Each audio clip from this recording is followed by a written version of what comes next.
नमस्कार विद्यार्थियों, विश्वास एग्री क्लासेज नागौर के ऑनलाइन प्लेटफॉर्म पर आप सभी का हार्दिक स्वागत है, अभिनंदन। मैं Lokesh Chaudhary, educator of animal husbandry. साथियों, आज हम बात करेंगे, जैसा कि आप सभी को थंबनेल के अंदर दिखाई दे रहा है, पशुपालन की सामान्य जानकारी के बारे में। ये जो क्लास है साथियों पशुपालन की, वो पशु परिचय के विद्यार्थियों के लिए बेहद इंपॉर्टेंट रहने वाली है। उसी के साथ में जेट और सीयूईटी के विद्यार्थियों के लिए क्या रहने वाली है साथियों, इंपॉर्टेंट क्लास रहने वाली है। अब जल्दी से दिल थाम के बैठिए, हम बात करेंगे सामान्य जानकारी की, पशुपालन की परिभाषाओं की, उसके अंदर हम किन किन बातों का अध्ययन करेंगे उनके बारे में हम चर्चाएँ करेंगे। तो साथियों, हम अपनी क्लास शुरू करते हैं। और जनरली साथियों, सभी के बच्चों के मन में आ रहा है कि भाई पशुपालन का सामान्य परिचय पढ़ेंगे तो उसमें परिभाषा भी पढ़ेंगे। हाँ साथियों, हम क्या पढ़ेंगे, पशुपालन की परिभाषा पढ़ेंगे। तो सबसे पहले हम बात करेंगे साथियों पशुपालन की। किसकी बात करेंगे, पशुपालन की, जिसे हम क्या कहते हैं साथियों, एनिमल हस्बेंड्री। क्या कहते हैं साथियों, एनिमल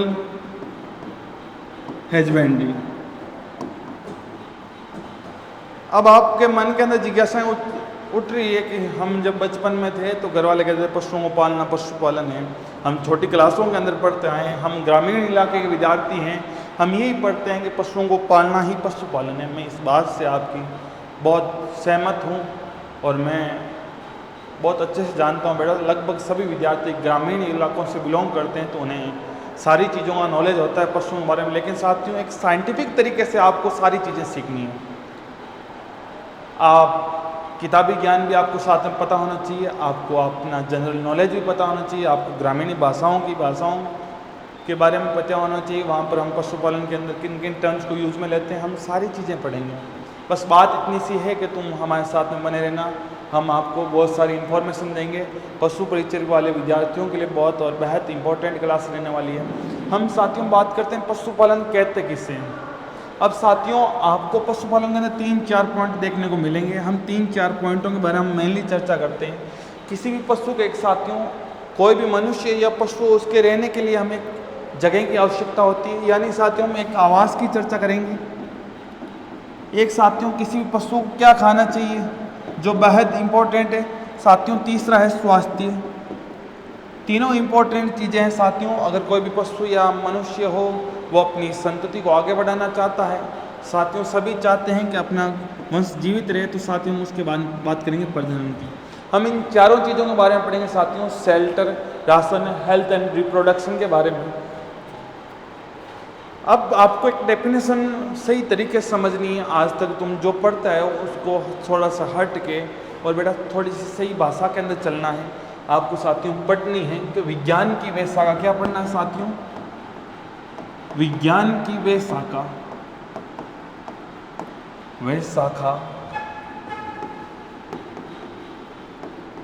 जिसके अंतर्गत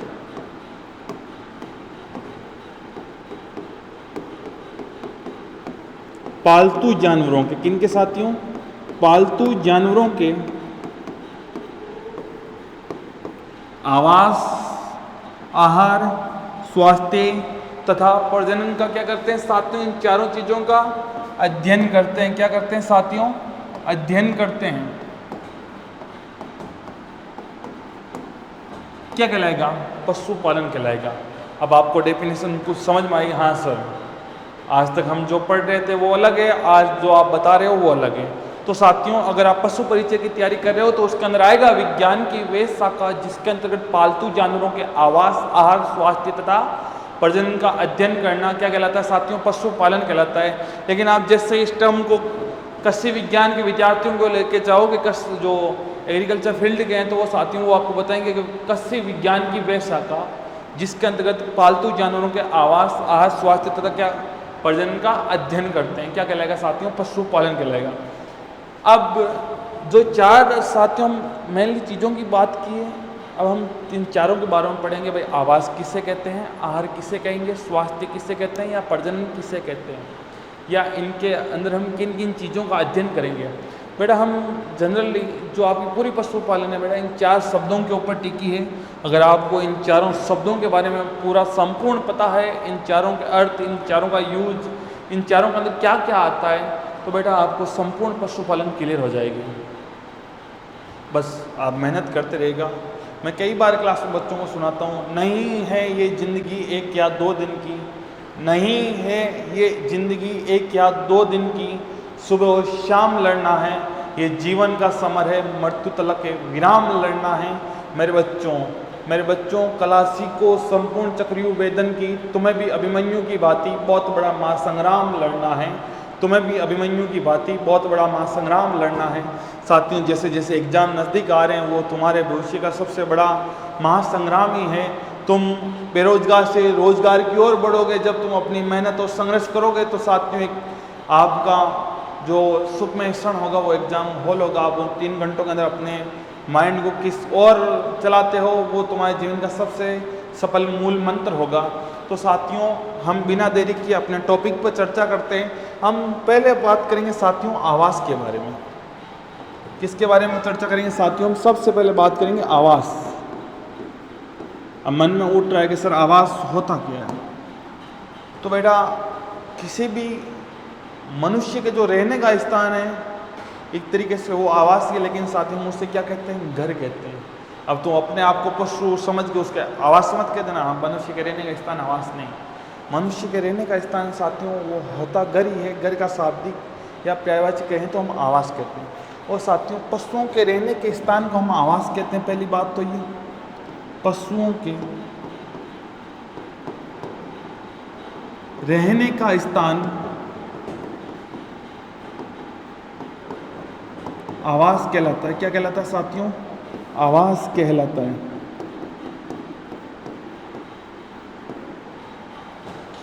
बेटा ये चीज़ पड़ी। अब बेटा क्या होता है, सभी के आवास को हम अलग अलग नाम देते हैं। किसी के आवास को हम शेड कहेंगे तो किसी के आवास को हम पेन कहेंगे, किसी के आवास को हम इस्ते कहेंगे तो किसी के आवास को अस्तबल कहेंगे। सर ये एक बेटा अलग से टॉपिक आवास में, उसके बारे में जब हम सारी चीज़ों का वर्णन करेंगे तब पूरे आवास के बारे में अलग से टॉपिक पढ़ेंगे। 1 डेढ़ 2 घंटे की क्लास होगी, हम उसके बारे में सारी चीज़ें पढ़ेंगे। लेकिन हम मेनली बता देता हूँ। जैसे आपने नाम सुना है अस्तबल। क्या नाम सुना है साथियों? अस्तबल। फिल्मों के अंदर आपने बहुत बार सुना होगा घोड़े के रहने का स्थान क्या कहलाता है साथियों? अस्तबल कहलाता है। सुना है साथियों। आगे हम बात करें तो इष्टे। तो बेटा स्वर्ग का जो आवास होता है हम उसे इष्टे कहते हैं। गाय भैंस का आवास या भेड़ बकरी का आवास शेड और पेन कहा जाता है। ये भी तुम्हें पता होना चाहिए। अब हम जैसे ही आगे पढ़ेंगे साथियों तो हम पढ़ेंगे आहार क्या होता है। अभी हम पढ़ रहे थे साथियों आवास, अब हम पढ़ेंगे आहार यानी कि राशन क्या होता है। ठीक है साथियों, तो राशन क्या होगा हम इसकी चर्चा करेंगे। जो कुछ भी आपको 24 घंटे के अंदर खिलाया या पिलाया जाता है वो क्या है? मनुष्य को खिलाएंगे हम उसे भोजन कहेंगे? ये तो है नहीं भाई, नहीं, हम उसे तो आहार कहेंगे। लेकिन बस बेटा पशुओं को 24 घंटे के अंदर क्या बेटा, पशुओं को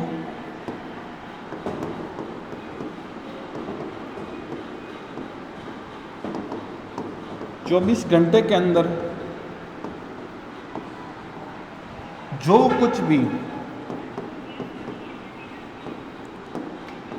कुछ भी खिलाया या पिलाया जाता है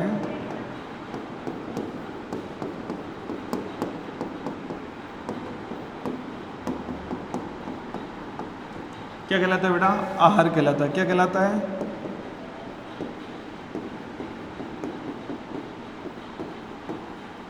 आहार कहलाता है। ठीक है बेटा। अब आहार के अंदर 2-3 टर्म्स अलग अलग होती है। आप आहार के अंदर बेटा इस टॉपिक को आगे पढ़ोगे बेटा, तुम आगे पढ़ोगे संतुलित आहार, उत्पादन आहार, जीवन निर्वाह आहार। ये क्या साथियों, इसके अलग अलग प्रकार हैं। अब मेनली बात आ गई बेटा, हम 3-4 चीज़ों में उनके बारे में हल्का सा बता देता हूँ। क्या क्या कौन कौन से आहार पढ़ोगे बेटा? तो एक तो तुम पढ़ोगे संतुलित आहार। क्या पढ़ोगे? संतुलित आहार। एक तुम पढ़ोगे आगे जैसे ही बढ़ोगे तो बेटा जीवन निर्वाह आहार। क्या पढ़ोगे? Life maintenance ration. जैसे ही तुम आगे बढ़ोगे तो बेटा जीवन निर्वाह आहार के अलावा जो भी आहार दिया जाता है तो बेटा हम उसे कहते हैं उत्पादन आहार, प्रोडक्शन राशन। ठीक है साथियों, ये 3-4 इसके प्रकार हैं। जिस आहार के अंदर सभी एसेंशियल न्यूट्रिएंट्स या पोषक तत्व उपस्थित होते हैं, हम उसे क्या कहेंगे साथियों, संतुलित आहार। अगर आप मनुष्य की बात करें या पशु को बात करें साथियों, जब तक आप उसको सारे एसेंशियल न्यूट्रिएंट्स प्रोवाइड कराते रहोगे तो उसका दिमाग, उसका स्वास्थ्य, सारी चीज़ें सही बनी रहेगी। जीवन निर्वाह आहार की बात करें साथियों, आप कई बार देखते हो साथियों, कोई दुबला पतला जो हवा के झोंके से उड़ जाए तो हम उसे हम क्या कहते हैं, बेटा तो बस जिंदा रहने के लिए कुछ खाता है। वो क्या बेटा, जीवन निर्वाह आहार है। यानी कि पशु के शरीर का तापमान बहुत ज़्यादा होने की क्षमता, प्रजनन क्षमता सामान्यतः बनी रहे, वो बेटा उसके लिए जो आहार दिया जाता है सामान्यतः वो क्या कहलाएगा, जीवन निर्वाह आहार कहलाएगा। अब बेटा आप उत्पादन आहार के अंदर बढ़ोगे तो जीवन निर्वाह आहार के अतिरिक्त यानी जिंदा रहने के आहार के अतिरिक्त जो कुछ भी पशु को अतिरिक्त खिलाया जाएगा वो बेटा क्या कहलाएगा, उत्पादन आहार कहलाएगा। क्या कहलाएगा साथियों, उत्पादन आहार कहलाएगा। तीनों टर्म्स क्लियर हो गए बेटा। आहार के अंदर आप आगे पढ़ोगे तो बेटा हम पशुओं के लिए है और साइलेज तैयार करेंगे, हम उनको भी पढ़ेंगे। आहार के अंदर क्या क्या होते हैं, कौन कौन से न्यूट्रिएंट्स होते हैं, या हम दाना कितना देते हैं, चारा कितना देते हैं, किस पशु के शरीर भार का कितना हम शुष्क पदार्थ खिलाते हैं। जैसे भेड़ और बकरी को उसके शरीर भार का साथियों 5 से 7% शुष्क भार खिलाया जाता है। हम ऐसी मेनली सारी चीज़ों के बारे में क्या करेंगे साथियों, हम अध्ययन करेंगे। जैसे हम अगले पॉइंट की ओर पढ़ते हैं साथियों, तो आगे शब्द आता है स्वास्थ्य। क्या शब्द आएगा साथियों, स्वास्थ्य यानी कि हेल्थ।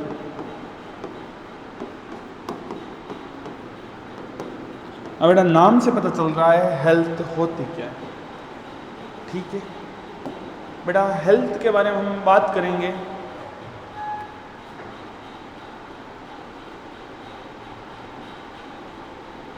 बेटा अगर हम हेल्थ के बारे में या किसी पशु के रोग के बारे में बात करेंगे तो बेटा हेल्थ क्या होती है, पशु की शारीरिक और क्रियात्मक घटनाओं के अंदर दुहिता उत्पन्न होना क्या है, रोग है।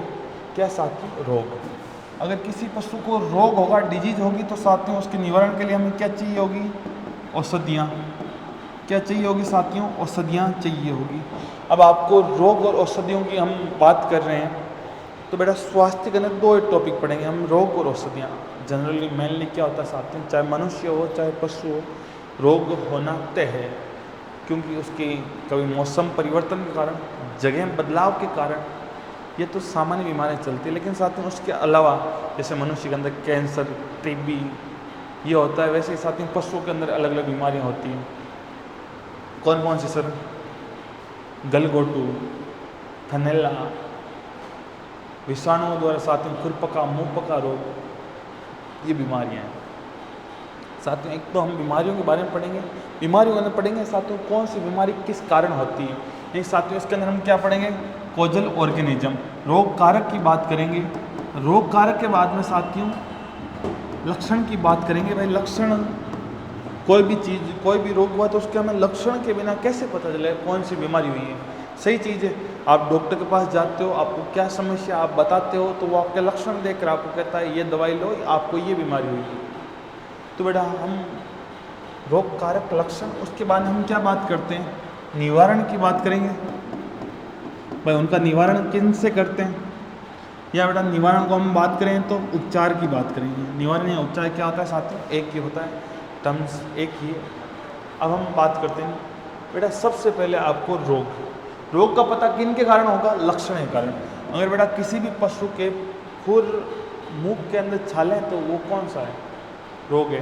बेटा तुम्हारे मन के अंदर आएगा सर, सीधी सी बात ही है, खुरपका मुंहपका रोग है।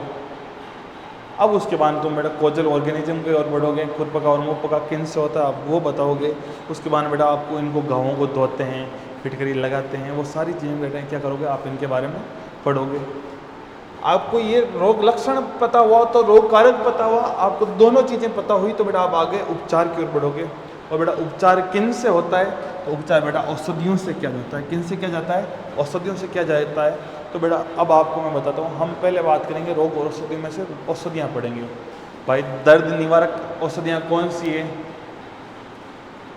जीवाणुओं को हटाने वाली औषधियाँ कौन सी है, विषाणुओं को हटाने वाली औषधियाँ कौन सी है, या बेटा उत्तेजना उत्पन्न करने वाली औषधियाँ कौन सी है, कौन सी है उत्तेजना उत्पन्न कौन सी औषधियाँ करती साथियों, तो तुम्हें पता है। भाई कभी दारू पिया है, दारू क्या करता है, आदमी की जो तंत्रिका तंत्र है साथियों उसमें उत्तेजना पैदा करता है। जो काम मनुष्य के अंदर दारू करेगा साथियों वही पशु के अंदर करेगा। लेकिन बेटा अगर इसकी कुछ या लिमिट मात्रा के अंदर उपयोग में किया जाएगा तो साथियों ये क्या होगी, एक औषधि के रूप में आपके काम आएगी। थकान को दूर करने के लिए हल्का सा दारू पिला दो पशु को, मतलब थकान दूर हो जाएगी। आपको अगर उसको उत्तेजना उत्पन्न करनी है, उसको भड़काना है साथियों, दारू पिला दो, अमल खिला दो। जो काम मनुष्य के अंदर जो दवाई करती है लगभग पशु के अंदर वही दवाई उसके अंदर काम करेगी। ठीक है, ये दोनों चीज़ें क्लियर हो गई। औषधियाँ पढ़ोगे तो तुम्हें पता चलेगा दर्द को कम करने के लिए ये दिया जाता है, ज्वर को कम करने के लिए ये औषधियाँ दी जाती है। चलिए हम इस स्वास्थ्य के अंदर इन 2 टॉपिकों के बारे में चर्चा करेंगे। साथियों हम आगे चलते हैं प्रजनन के बारे में। रिप्रोडक्शन की बात करें या साथियों प्रजनन की बात करें, क्या साथियों नई संतति या वंश को आगे बढ़ाना, क्या साथियों नई संतति या वंश को आगे बढ़ाना, किस में बात करेंगे हम, प्रजनन के अंदर बात करेंगे। कोई भी नई संतति या साथियों वंश को हम आगे बढ़ाते हैं तो वो किसके अंदर बात करेंगे, प्रजनन के अंदर बात करेंगे। अब मेनली पशुओं के अंदर साथियों क्या आपस में वो बोल तो पाते हैं नहीं, लेकिन वो कुछ लक्षण प्रदर्शित करते हैं। उसके अंदर बेटा हम प्रजनन के अंदर 2 टर्म्स पढ़ेंगे, हम इनको हटा देते हैं। हम 2 टर्म्स की बात करेंगे, एक साथियों मध्यकाल की, एक मध्य चक्र की। अब आपसे कोई पूछेगा कि मध्यकाल क्या होता है और मध्य चक्र क्या होता है, सीधी सी बात ये। तो साथियों मध्यकाल के अंदर क्या होता है, जो मादा पशु है वो क्या होगी साथियों, संभोग की इच्छुक होती है।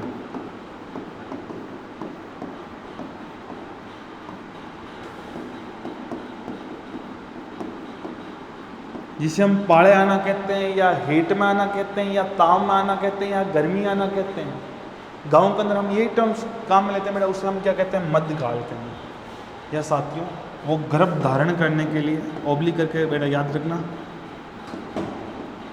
गर्भ धारण करने के लिए उत्तेजक हो।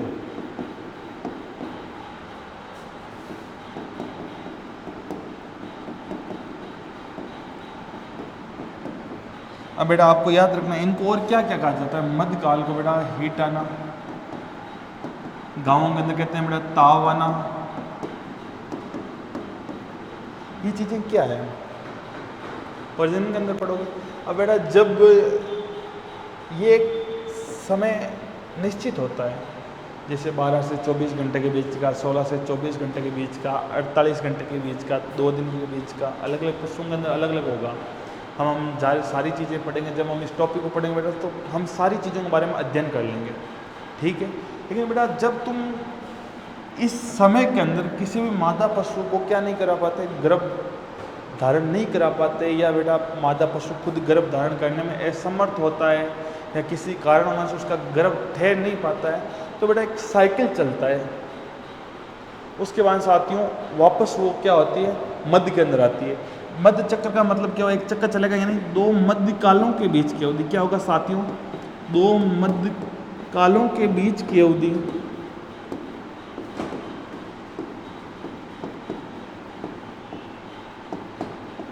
क्या कहलाएगी, मध्य चक्र कहलाती है। क्या कहलाती है साथियों, मध्य चक्र कहलाती है। जो 2 मध्यकाल होते हैं उनके बीच की अवधि क्या कहलाएगी साथियों, मध्य चक्र कहलाएगी। और मध्यकाल क्या होता है, मादा पशु का संभोग के लिए इच्छुक होना, या हीट में आना, या ताव में आना, या पशु को गर्मी में आना, क्या है, मध्यकाल है। अगर आपको इस समय के अंदर इस पशु को या गर्भ धारण करने में असमर्थ होते हैं या नर पशु की उपलब्धता नहीं होती है तो साथियों 21 दिन के बाद में एक साइकिल चलता है गाय और भैंस के अंदर, वापस वो मध्य में आएगी। और बेटा इन 21 दिनों के चक्र को हम क्या कहते हैं, मध्य चक्र कहते हैं। चलो ठीक है बेटा, ये चारों चीज़ें पढ़ोगे, लेकिन बेटा एक निश्चित बात होगी, क्या होगी, ये चारों चीज़ें मेनली किन पर टिकी होती है बेटा, नस्लों के ऊपर। किन पर टिकी होती है, नस्लों के ऊपर। हर नस्ल के अलग गुण होंगे। अगर आप गाय की नस्ल पढ़ोगे तो अलग है, भैंस की पढ़ोगे तो अलग है, बकरी की पढ़ोगे तो अलग है। तो बेटा आप मेनली बात करेंगे नस्लों के अंदर, तुम पढ़ोगे गाय, भैंस, भेड़, बकरी, ऊंट और बेटा मेनली तुम पढ़ते हो पोल्ट्री। किसकी पढ़ोगे? पोल्ट्री। पोल्ट्री क्या होता है? मुर्गी पालन। क्या होगा साथियों? मुर्गी पालन की बात करोगे। कड़कनाथ जो मुर्गियाँ हैं, असील जो मुर्गियाँ, आप उनके बारे में बात करोगे। अब बेटा जो तुम्हारे 4 टॉपिक हैं वो इन नस्लों के ऊपर आधारित हैं। कोई रोग होगा, गाय को होगा या भैंस को होगा, भेड़ को होगा, अलग रोग कारक होगा। नस्ल अलग है तो बेटा कुछ लक्षण भी अलग होंगे, किन्हीं के अंदर रोग कारक भी अलग होंगे। कुछ समानताएं तो होगी, क्यों बेटा जैसे ताव आना इसके अंदर है तो बेटा तावा है, चाहे गाय के अंदर हो, चाहे भैंस के अंदर हो, चाहे भेड़ के अंदर, वो तो समान है। कुछ रोग समान हैं, कुछ अलग अलग हैं, जिनके अंदर रोग एक हैं लेकिन बेटा उनके कॉजल ऑर्गेनिज्म अलग हैं। तो पहली बात तो ये रहते सभी हैं। गाय और बेटा भैंस को हम बंद आवाज़ के अंदर भी रख सकते हैं, उनको एक साथ में भी रख सकते हैं, लेकिन बेटा भेड़ और बकरी को हमेशा खुले आवाज़ के अंदर रखा जाता है, तो हमको तो पता है। घोड़े को अलग रखते हैं बेटा। वैसे ही जो हमने 4 पॉइंट पढ़े थे वो इन्हीं के ऊपर आधारित हैं। अब हम जैसे जनरल इंट्रोडक्शन में बेटा हम पढ़ेंगे। मैं आज तुम्हें जनरल इंट्रोडक्शन जो सामान्य जानकारी बेटा टॉपिक टू टॉपिक हम अगली वाली क्लास के अंदर चर्चाएँ करेंगे, लेकिन हम इनके अंदर पढ़ेंगे। इसमें बेटा हम गुणसूत्र पढ़ते हैं। एक संतति से दूसरी संतति में जो लक्षण प्रदर्शित होते हैं वो क्रोमोसोम नंबर के कारण होते हैं। जैसे गाय के अंदर 60 होते हैं, बकरी के अंदर 60 होते हैं, भेड़ के अंदर 54 होते हैं, भैंसें 2 प्रकार की होती है, दलदली के अंदर 48 होते हैं, जली के अंदर 50 होते हैं। ये जो चीज़ें हैं, ये जो गुणसूत्र संख्या जैसे सूअर के अंदर 38 होते हैं बेटा, ये सभी किन पर डिपेंड है? नस्लों के ऊपर डिपेंड है। गाय की नस्ल के अंदर गुणसूत्र संख्या या गाय के अंदर, तो बेटा हम वहाँ पर पढ़ेंगे। बेटा आप जनरल इंट्रोडक्शन के अंदर आप सभी पशुओं के अलग अलग मांस के बारे में पढ़ोगे। किसके मांस को हम क्या कहते हैं? जैसे गाय के मांस को हम बीफ कहते हैं, भैंस के मांस को वफन कहते हैं, गाय के बछड़े मांस को व्हील कहते हैं। तो साथियों ये किन पर डिपेंड है? मतलब 5-7 पशुओं के ऊपर डिपेंड है। अब साथियों उस डेफिनेशन को हम पूरा करते हैं जो हमने लिखी थी, तो वहाँ पर हम पढ़ेंगे बेटा विज्ञान की वे शाखा जिसके अंतर्गत पालतू जानवरों के। अब पहले कन्फ्यूजन में थे, आप परिभाषा पढ़ रहे थे, आपने 4 पॉइंट पढ़े और आपने शब्द पढ़ा था बेटा पालतू जानवर, डोमेस्टिक एनिमल। ये बहुत इंपॉर्टेंट शब्द है। अब डोमेस्टिक एनिमल कौन कौन से? शेर नहीं है, हालांकि तुम पालते, लेकिन बेटा जो जनरल तुम्हारे लिए बहुत ज़्यादा उत्पादन, जैसे बेटा गाय हो गई, भैंस हो गई, भेड़ हो गई, बकरी हो गई, सूअर हो गया, इनकी बेटा जो जनरली तुम चीज़ें पढ़ोगे ना, वो किन के इर्द गिर्द घूमेगी? नस्लों के ऊपर। तुम्हारी पशुपालन का जो मेन हार्ट या हृदय कहते हैं, किसी मनुष्य को जिंदा रहने के लिए किसकी ज़रूरत होती है? इस हृदय की जरूरत रहती है। वैसे बेटा इस पशुपालन को आपको जिंदा देखना है तो आपको नस्लों को क्या करना पड़ेगा? पढ़ना पड़ेगा। और आपने अगर नस्लें पढ़ी तो आप उसकी रग रग से वाकिफ हो जाओगे। आप दूर से अगर आप सड़क पर निकल रहे हो बेटा, इधर कोई पशु खड़ा है तो आप उसको देख के बता दोगे ये इस नस्ल का है। जैसे अगर पास में खड़ी भैंस है और उसके सींग अंदर की ओर कस की ओर मुड़े होते हैं, जैसे जलेबी आकार के होते हैं, उसका रंग जेट ब्लैक होता है, वो किसके लक्षण है? मुर्रा भैंस के लक्षण है। उसका उत्पत्ति स्थान पंजाब या हरियाणा। हम इन सारी चीज़ों के बारे में अलग अलग पढ़ेंगे। अब नस्लों के अंदर तुम्हारे मन के अंदर आ रहा होगा सर क्या पढ़ेंगे? सबसे पहले हम उनकी सामान्य जानकारी पढ़ेंगे। नस्लों की क्या पढ़ेंगे बेटा? सामान्य जानकारी। ये सभी के अंदर समान रहेगा। वर्ग, गण, कुल, वंश, जाति, इन सारों की हम चर्चाएं करेंगे। कई चीज़ें जो आपने नहीं पढ़ रखी है बेटा अब पढ़ोगे तुम। नेक्स्ट पॉइंट, अब बेटा हम सामान्य जानकारी बात शुरू करेंगे नस्ल की। एक नस्ल लेंगे, उसका हम पहले उत्पत्ति स्थान पढ़ेंगे। कोई भी पशु के साथियों कहीं ना कहीं ओरिजिन उसका हुआ है, कहीं ना कहीं उसकी उत्पत्ति हुई है। बेटा हम आगे बढ़ेंगे तो हम उसके वितरण की बात करेंगे। भाई मेनली ये कहाँ कहाँ पर पाई जाती है? सीधी सी बात ये कहाँ कहाँ पर कौन कौन से क्षेत्रों के अंदर ये होगी? जैसे हम गिर गाय की बात करते हैं, उसका ओरिजिन प्लेस गुजराती काठियावाड़ के गिर जंगल है, लेकिन ये राजस्थान के अंदर अजमेर व भीलवाड़ा जिलों के अंदर पाई जाती है। अच्छी बात है। हम इसके बारे में बेटा हम पढ़ेंगे अन्य नाम की। अब बेटा गिर गाय की बात करें तो हम उसके अन्य नाम भी पढ़ेंगे। किसी पशु या किसी नस्ल का अन्य नाम, जैसे गिर गाय को बामान, देसाण, रेंडी या रेंडा के नाम से जानते हैं। काठियावाड़ी के नाम से जानते हैं, अजमेरी के नाम से जानते हैं, हम ये इसके बारे में चर्चा करेंगे। और बेटा कोई भी नस्ल है, हम उसके बारे में उसकी विशेषताओं की बात करेंगे। किन की बात करेंगे? विशेषताओं की बात करेंगे। उसकी विशेषताएं कैसी है, वो दिखने में कैसी है। अब आपने अगर यहाँ पर विशेषताएं याद है तो आपके पास में कोई पशु खड़ा है तो आप उसकी विशेषता देख कर या आप उसके रंग, रूप, सींग, आंखें, उसका चेहरा, उसकी चाल ढाल देख के समझ जाओगे वो किस नस्ल का पशु है। जैसे किसी की पूंछ चाबुक नुमा लंबी है, सींग अर्धचंद्राकार होते हैं, अयन सुविकसित होता है, इसका रंग लाल या भूरा होता है, गिर गाय की विशेषता है। आपको ये सारी चीज़ें इन्हीं के अंदर पढ़ोगे। बेटा अगर आपने विशेषताएं पढ़ी, आपको इन चारों चीज़ों का नॉलेज हुआ, तो बेटा उसके बाद हम एक और से अलग पढ़ेंगे नस्लों के अंदर। क्या पढ़ोगे? उपयोगिता। क्या पढ़ोगे साथियों? उपयोगिता, यानी पशु किस उपयोग के अंदर काम आ रहा है। क्या पढ़ोगे साथियों? कोई भी पशु किस उपयोग के अंदर या किस काम के अंदर आ रहा है, आप उसकी चर्चा करोगे। आप ये नस्लों के अंदर ये सारी चीज़ें पढ़ोगे, भाई इनकी नस्लें पढ़ोगे और नस्लों के बारे में सभी के अंदर समान रूप से इन 5-6 टॉपिकों में 5-6 पॉइंट व्यू की आप चर्चाएं करोगे। देखो बेटा सिलेबस ज़्यादा बड़ा नहीं है पशुपालन का, छोटा सा सिलेबस है, आप सब कुछ कर सकते हो। ज़िंदगी में कभी हार मत मानना। इंसान वो है जो नामुमकिन को भी मुमकिन का दिखा देता है। किसने सोचा था मोबाइल पर बात होगी? किसी ने सोचा था क्या? नहीं सोचा था। आज करते हो ना, आप विदेश में बैठे आदमी से बात करते हो ना, किस लिए करते हो? क्योंकि आपने वो या किसी ना किसी इंसान ने इसको डेवलप किया है। हाँ, हम वो कर सकते हैं। और बेटा तुम संसार की कोई भी चीज़ मुमकिन नहीं। इंसान का जो मेडुला ऑब्लांगेटा याददाश्त करने की सब जिसके अंदर शक्ति या स्टोरेज होती है हमारी मेमोरी, वो सब के अंदर समान है, उसका वेट समान है, बस इतनी सी है। जो जिसको जितना काम में लेगा वो उतना आपके काम में आएगा। हीरे को बेटा जितनी धार लगती है ना, वो उतना प्रखर निकलता है, वो उतना ही सुंदर दिखता है।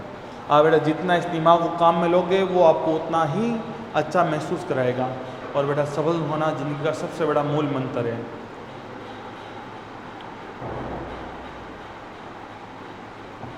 राजस्थान की संस्कृति के अंदर जो भी हमारे साथियों राजस्थान में प्रचलन चल रहा है, गवर्नमेंट जॉब को अधिक महत्वता दी जाती है। क्यों देते हैं? क्यों बेटा घर वालों को पता है ये सिक्योर जॉब है, आपको 2-3-4 साल करने के बाद कोई निकालने वाला नहीं है। आजीवन तुम्हारी वो कमाई है, वो बेटा आजीवन तुम्हारी पूंजी, और इसके लिए आपको मेहनत करना है। पशु परिचर बनने के बाद में बेटा कोई जॉब कभी छोटी नहीं होती है। महीने तो महीने तुम्हारे गवर्नमेंट राजस्थान सरकार तुम्हारे अकाउंट के अंदर सैलरी डालेगी, तुम मज़े से उड़ाना, मज़े से ऐश करना। नॉर्मल सी जॉब है, दिन के अंदर 2-3 बार गए। कभी तुम गए हो गांव के अंदर अपने पशु को लेकर हॉस्पिटल? नहीं गए हो ना, बस बेटा वहाँ पर भी कोई नहीं आएगा। ठीक है, तुम्हें बस तैयारी करनी बेटा। सिक्योर भविष्य तुम्हारे हाथ में, तुम्हारी दिशा आने वाला कल बस तुम्हारे हाथ में है। तुम इसको किस राह के अंदर लेके जाते हो ये तुम्हारे हाथ में है। संघर्ष करते रहना। ज़िंदगी बहुत बड़ी है बेटा, संघर्षों से ही ज़िंदगी जी जाती है। अगर आपके साथ में शब्द आया बेटा संघर्ष, तो मैं उसके बारे में 1 मिनट बात कर लेता हूँ। संघर्ष क्या होता है? तो बेटा संघर्ष होता है जब तुम्हारे पिता तुम्हारे सोने के बाद में सोते हैं, तुम्हारे उठने से पहले उठते हैं, तो उन्हें पूछना संघर्ष क्या होता है। समय की वैल्यू क्या होती है, तुम्हारे मम्मी से पूछना बेटा समय की क्या वैल्यू होती है। तुम 9 महीने माँ के पेट में रहे हो तो उन्हें पता है एक एक दिन तुम्हारे लिए कैसे निकाला है उन्होंने। मैं अक्सर कई जगह बेटा क्लास से लेता हूँ, कई जगह मैं बात करता हूँ, तो बच्चे कहते हैं सर मोटिवेशन दीजिए। तो बेटा मैं सबसे ज़्यादा वो कहता हूँ कि ज़िंदगी में तुम्हारे माँ बाप से बड़ा और तुम्हारे से गुरु से बड़ा कोई मोटिवेशनल आदमी नहीं हो सकता। तुम्हारे पापा से बड़ा कोई आदमी नहीं हो सकता तुम्हारी ज़िंदगी के अंदर। कैसे बेटा? अक्सर मैं देखता हूँ कि तुम्हारे पापा तुम्हारे लिए बहुत सारी कड़ी मेहनत करते हैं तुम्हें आगे बढ़ाने की भावनाओं को। वो हालांकि अपना प्यार जाहिर नहीं कर पाते, लेकिन तुम्हें आगे बढ़ाने के लिए वो सब कुछ करते हैं। वो मनते हैं, वो सारी चीज़ें, वो सब कुछ करते हैं। तो मैं अक्सर कहता हूँ ना कलम से, ना कागज़ से, ना किताबों से सीखा है। ना कलम से, ना कागज़ से, ना किताबों से सीखा है। मैंने ये ज़िंदगी जीने का हुनर अपने पापा से सीखा है। मैंने ये ज़िंदगी जीने का हुनर अपने पापा से सीखा है। तो साथियों कुछ बातें कड़वी होती है, लेकिन अपने महन और जहन के अंदर उतार के चलना है। आपको हमेशा सही सफलता की ओर चलना है, सही दिशा आपके आने वाले भविष्य को तय करेगी। तो साथियों, आज के लिए बस इतना ही। कल फिर मिलेंगे इसी एक और नई क्लास के साथ में, जिसके अंदर हम टॉपिक के बारे में चर्चा करेंगे। आपको जनरल चीज़ें पता हो गई, किसके बारे में क्या पढ़ना है, क्या पशुपालन का मेन हृदय है, आप इन चीज़ों के बारे में पढ़ोगे। आज के लिए बस इतना ही। धन्यवाद। आए हुए सभी कश्यप वीरों को एक बार मैं दिल से सलाम, और सभी को अपना महत्वपूर्ण समय देने के लिए मैं धन्यवाद करता हूं। और जो इस चैनल पर नए आए साथियों, इस चैनल को सब्सक्राइब कर देना, लाइक कर देना, और इस क्लास को शेयर करना मत भूलिएगा। फिर मिलेंगे इसी नए वीडियो के माध्यम से इसी चैनल के ऊपर। धन्यवाद।